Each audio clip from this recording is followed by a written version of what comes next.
सती का दूसरा जन्म हिमालय की पुत्री के रूप में पार्वती के रूप में हुआ। सुंदर पार्वती का स्वरूप। एक दिन नारद मुनि आए और उनके माता पिता ने बहुत सुंदर स्वागत किया और पार्वती का हाथ दिखाया। नारद जी ने कहा सब कुछ ठीक है, लेकिन पार्वती का होने वाला पति निर्गुण होगा, अमानी होगा, नंग धड़ंग होगा, लोग पाउडर लगाते हैं, ये भस्म लगाएगा, लंबी लंबी जटा होगी, कोई ठिकाना नहीं होगा उसका। पार्वती के माता पिता बड़े दुखी हो गए। लेकिन एक काम हो सकता है, ये दूषण जो है भूषण में बदल जाएंगे यदि तुम्हारी देवी पार्वती तपस्या करेगी और शिव जी को पति के रूप में प्राप्त कर लेगी। कन्याकुमारी में जाकर पार्वती ने तपस्या की और शिव जी को पति के रूप में प्राप्त किया। ब्रह्मा आए और शिव पार्वती के वहां निमंत्रण दिए और शादी का प्रस्ताव स्वीकार किया। देवताओं को बड़ा इंटरेस्ट था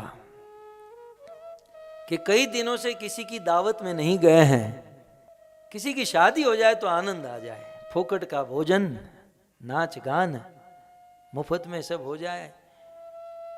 तो बोले कौन बाकी है? देवता बोलते हैं हम तो सब शादी करके बैठे हैं और उसमें थोड़ी देरी करते हैं हम।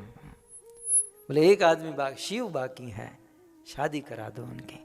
शादी की तारीख पक्की हुई और शिवरात्रि का दिन आया। ये शिव जी की शादी का त्योहार है। लेकिन शादी की तारीख पक्की हुई और स्वार्थी देवता, सभी देवता सज धज कर अपने विमान को सजाकर स्वयं ब्यूटी पार्लर में जाकर स्वयं सज धज कर विमान में बैठकर पार्वती के गांव में आकर पहुंच गए जहां से बारात चलने वाली है। शिव जी दूल्हा थे, दूल्हे को सजाने के लिए कोई नहीं आया। नहीं तो जानते ना, आदमी जीवन में एक दिन राजा बनता है और वो है दूल्हे राजा हैं। शादी के दिन क्या बात होती है, 10 लोग आगे पीछे घूमते हैं, ये लाऊं ये लाऊं, ये खाओगे वो खाओगे। उस दिन दूल्हा जूता स्वयं नहीं पहनता, 2-5 लोग जूते पहनाने वाले होते, लेकिन केवल एक दिन। शादी के पहले हीरो नंबर 1 होता है और शादी के बाद कुली नंबर 1 हो जाता है। तो शिव जी को सजाने कोई नहीं आया। शिव जी के गणों ने सोचा कि चलो देवता स्वार्थी नहीं आए, हम कम हैं, हम लोग हमारे स्वामी को सजाएंगे। रामायण में वर्णन, शिव ही शंभु गण कर ही श्रृंगारा। शिव जी के गणों ने जो शिव जी का श्रृंगार किया है, अद्भुत। बोले सुना है कि ये लोग मेकअप करने से पहले स्नान करते हैं। अब शिव जी तो स्नान, लोग बहुत मना है कि महाराज स्नान कर लो। बोले नहीं करूंगा स्नान, नहीं किए तो नहीं किए। एक गण गया श्मशान में, मुर्दे की ताजी ताजी जो चिता की भस्म थी ना, वो भस्म लेकर आया और गरम गरम राख शिव जी के शरीर पर डाल दिया और हो गया हमारे स्वामी का स्नान। शमशान की भस्म से स्नान कराया। शिव जी अपने शरीर पर भस्म लगाए, मानव समाज को शिक्षा देने के लिए। चाहे अपने शरीर पर कितना भी पाउडर लगा दो, फेस वॉश लगा दो, शैम्पू लगा दो, कितना भी मॉइस्चराइजर क्रीम लगाओ, लेकिन आखिर तो यह शरीर एक दिन श्मशान की राख बनने वाला है। महादेव ने अपने आचरण से मानव समाज को ये बात कभी ना भूले। कुछ गण गए, बोले शादी के दिन गले में हार होता है, बहुत लंबा सांप लाए और हार पहना दिए। बोले मुकुट का क्या करें? शिव जी की जटा को कसकर ऐसे लपेटा और ऐसा कसकर बांधा कि जटा का ही मुकुट हो गया। कुछ गण गए और 2 बिच्छू लेकर आए और कानों में पहना दिए, बहुत सुंदर कुंडल बिच्छू। 4 सांप के छोटे छोटे बच्चे लेकर आए, 2 बाजू बंद हाथ में शिव जी को पहना दिए और शिव जी को मृगचर्म पहनाने में 5 घंटा बीत गया। मान ही नहीं रहे थे महादेव। बोले महाराज शादी आज के दिन तो पहन लो ये छोटा सा। तो बड़ी मुश्किल से मृगचर्म धारण किया और दूल्हे को नंदी पर बिठाया। लोग घोड़े पर बिठाते हैं, गाड़ी में बिठाते हैं, रथ पर बिठाते हैं, ये नंदी पर बिठाया इस बराती को, इस दूल्हे को। और पार्वती के गांव में पहुंचे हैं। पहुंचकर जैसे ही बारात चली तो शिव जी के गणों ने देखा, शिव जी ने देखा कि भाई शादी मेरी है, शादी हमारे स्वामी की है, और हमसे ज्यादा तो ये देवता लोग हैं। अब्दुल्ला की शादी बेगाना दीवाना, अरे हमारी संख्या ज्यादा होनी चाहिए।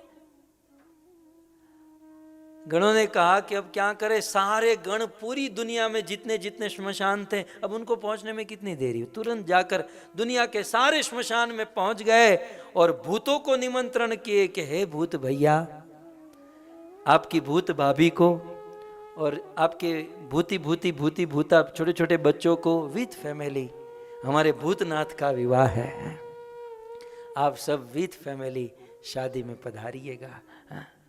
अब भूतों को शादी में पहुंचने में क्या देरी हो, तो तुरंत दुनिया के सारे भूत प्रेत पिशाच सब लोग शिव जी की बारात में आ गए और देवताओं से ज्यादा संख्या इन लोगों की हो गई। प्रसन्न हो गए और बारात चलने लगी। चलते चलते, अब देवता तो शादियों में जाते आते रहते हैं, तो जानते हैं कि जैसे ही बारात चलती है थोड़ा नाचना होता है। बिल्कुल सिस्टेमेटिक देवताओं ने नाचना शुरू किया। बहुत सुंदर सिस्टेमेटिक नाच चल रहा था। शिव जी के गणों ने सोचा, यार शादी हमारे स्वामी की और नाच रहे हैं ये लोग, हम क्या कम हैं? अब शिव जी के गणों ने नाचना शुरू किया। रामायण में वर्णन है कि ये बस संसार का एक नाच, न भूतो न भविष्यति। कुछ लोग इतने पतले थे और कुछ लोग बहुत मोटे थे, कुछ लोग के 10-10 मस्तक थे, तो कुछ लोग मस्तक बिगड़ के नाच रहे थे, कुछ लोग अपनी मुंडी को हाथ में ऐसे उछाल उछाल कर नाच रहे थे,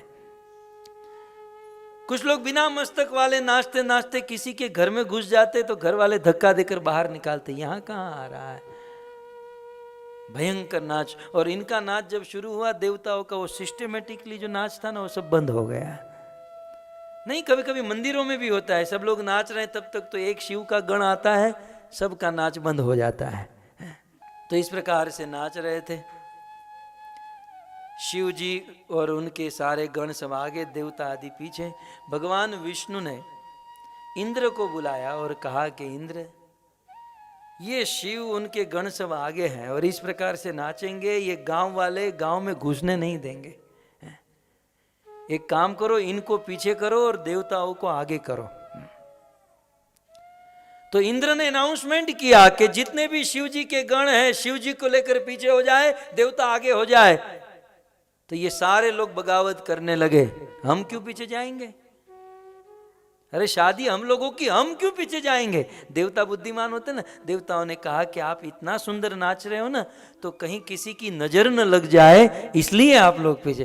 तो ठीक है, नजर लगने की बात है तो ठीक है, बाकी हम पीछे जाने वालों में से नहीं है।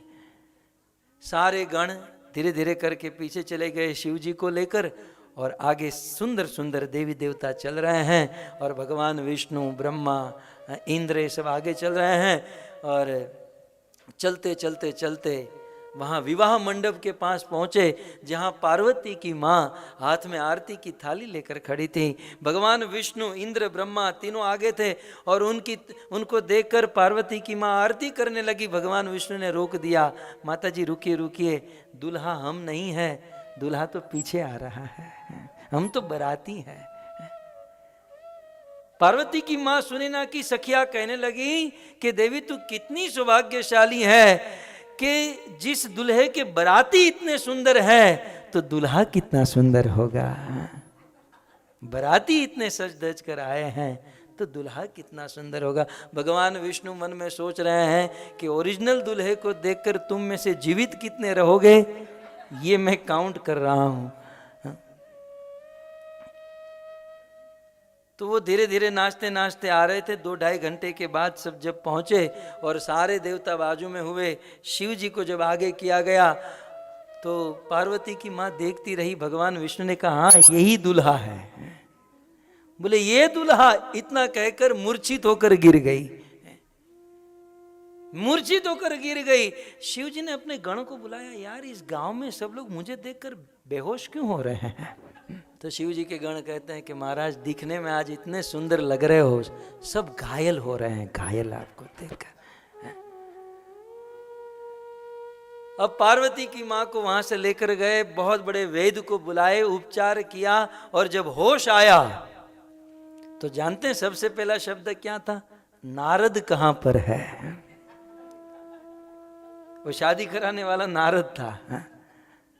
नारद कहां है? नारद का मैंने कहा बिगाड़ा?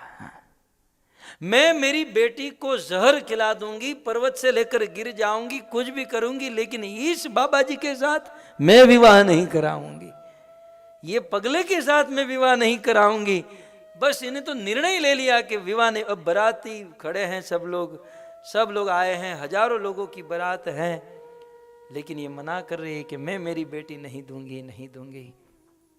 तब भगवान विष्णु ने, ब्रह्मा आदि ने समझाया कि आप शरीर मत देखिए, इनके गुणों को देखिए।